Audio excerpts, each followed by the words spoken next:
Nagbulungan sila ng patago, tinitipon ang kanilang mga kaalyado. Isa-isa nilang binubuo ang kanilang grupo laban sa'yo. Kumbinsido na kung sila ay magsasama-sama, kaya kanilang mapabagsak. Strength in numbers, kapangyarihan sa pagkakaisa, yun ang plano nila.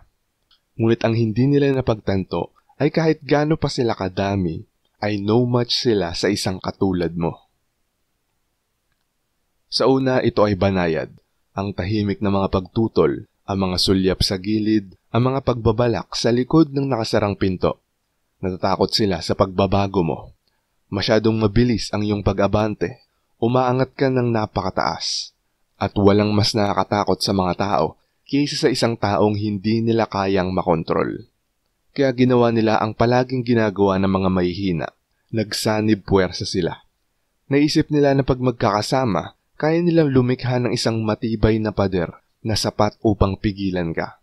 Naisip nila na sa pamamagitan ng pagsasama-sama ng kanilang lakas, sa wakas ay mapapabagsak ka nila.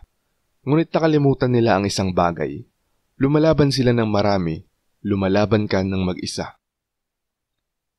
Naramdaman mo ang pagdiin ng kanilang bigat sa iyo, ang mga hadlang na inilagay nila sa iyong landas, ang mga alingaw-ngaw, ang mga pagtataksil, ang hindi mabilang na mga paraan na sinubukan nilang hadlangan ang iyong pag-unlad. Gayunpaman, patuloy kang umabante. Isa-isang nabigo ang kanilang mga plano. Ang kanilang mga pagsisikap ay gumuho. The more they push, the stronger you became. Hindi ka nila kayang wasakin dahil mas matindi ang napagdaanan mo. Akala nila pag mas marami sila, mas magbibigay ito sa kanila ng kalamangan. Akala nila ay magdadalawang isip ka dahil sa takot. Akala nila ang pressure ang magpapatiklop sa iyo. Ngunit ang pressure ang nagpapatatag sa bakal. May isang sandali kung saan yung mga kalaban ay nagsisimulang maunawaan ang katotohanan. Noong nabigo ang kanilang mga pagsusumikap, noong ang kanilang pinakamahusay na inilatag na mga plano ay gumuho, noong nakita kanilang nakatayo pa rin sa harap nila, hindi natitinag, hindi nasira, hindi napigilan. Tinatanong nila sa kanilang sarili, paano? Paano ka nananatiling nakatayo? Paano ka hindi bumagsak?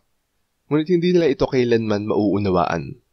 Dahil hindi ka lumalaban sa kanilang approval, hindi ka natatakot sa kanilang numero, hindi ka kailanman sinadya para pigilan. At ngayon, habang pinapanood nilang gumuho ang lahat ng kanilang binuo laban sa iyo, sa wakas ay nakita na nila ang katotohanan, na kahit magsanib puwersa silang lahat, hindi ka pa rin nila mapipigilan.